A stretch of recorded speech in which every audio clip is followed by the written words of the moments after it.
Assalamualaikum warahmatullahi wabarakatuh. Saya akan menjelaskan perbedaan mesin 2 langkah dan mesin 4 langkah.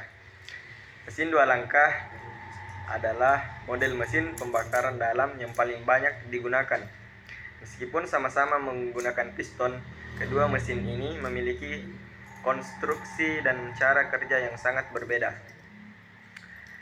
Di mana mesin 4 langkah sesuai namanya memerlukan 4 langkah piston untuk menyelesaikan satu siklus pembakaran, di mana untuk setiap langkahnya hanya menyelesaikan satu proses, yaitu langkah hisap, tekan, pembakaran, dan buang yang memerlukan 2 putaran mesin. Sedangkan mesin 2 langkah menggunakan 2 langkah piston untuk menyelesaikan satu siklus, di mana pada setiap langkahnya terjadi 2 proses sekaligus, yaitu langkah naik dari titik mati bawah ke titik mati atas, yang menyebabkan terjadinya kompresi campuran bahan bakar, udara, dan oli di ruang bakar. Baiknya piston juga menyebabkan terisapnya campuran bahan bakar menuju crankcase. Percikan busi menghasilkan ledakan yang menyebabkan piston bergerak kembali ke titik mati bawah. Ketika piston membuka saluran buang, sisa pembakaran akan bergerak ke luar ruang bakar.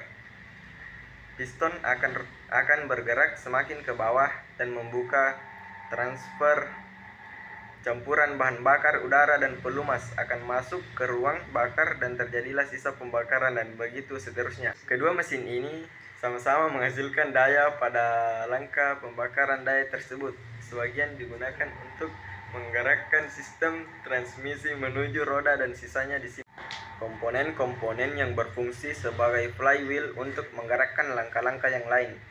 Pada mesin 2 langkah, setelah daya dihasilkan hanya membutuhkan 1 langkah piston ke titik mati atas untuk melakukan proses kompresi dan hisap.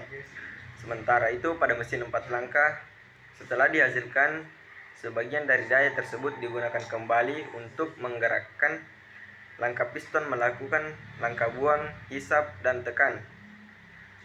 Daya mesin 4 langkah akan semakin berkurang karena digunakan juga untuk menggerakkan klep melalui rocker, broken ash, dan rantai timing. Sedangkan mesin 2 langkah tidak menggunakan komponen-komponen tersebut, menjadikan mesin ini lebih bertenaga, lebih ringan, lebih murah, dan mudah diproduksi. Konstruksinya yang sederhana menjadikan mesin 2 langkah memiliki kekurangan pada sistem pelumaran di grup as. Pelumas dimasukkan di crankcase bersama bahan bakar dalam bentuk kabut, dan dalam kondisi tertentu sistem pelumasan ini tidak dapat menjangkau semua bantalan atau bearing, menjadikan mesin 2 langkah lebih cepat mengalami keausan, terutama jika mesin terus-menerus digunakan pada putaran tinggi. Pelumas yang dicampur bersama bahan bakar akan ikut mengalami pembakaran, menjadikan mesin ini memiliki kualitas emisi yang rendah. Selain itu, campuran bahan bakar dan pelumas juga ada yang terbuang bersama bahan bakar ketika proses bilas di ruang bakar, menjadikan mesin ini semakin tidak ramah lingkungan. Kekurangan lain dari mesin 2 langkah adalah menghasilkan panas yang tinggi karena menghasilkan pembakaran pada setiap putaran mesin. Sementara kekurangan pada mesin 4 langkah yaitu daya yang rendah, mesin yang berat, dan komponen penggerak yang banyak, sehingga biaya produksinya juga lebih tinggi. Karena permintaannya yang tetap tinggi, kedua mesin ini terus dikembangkan untuk mengurangi kekurangannya masing-masing.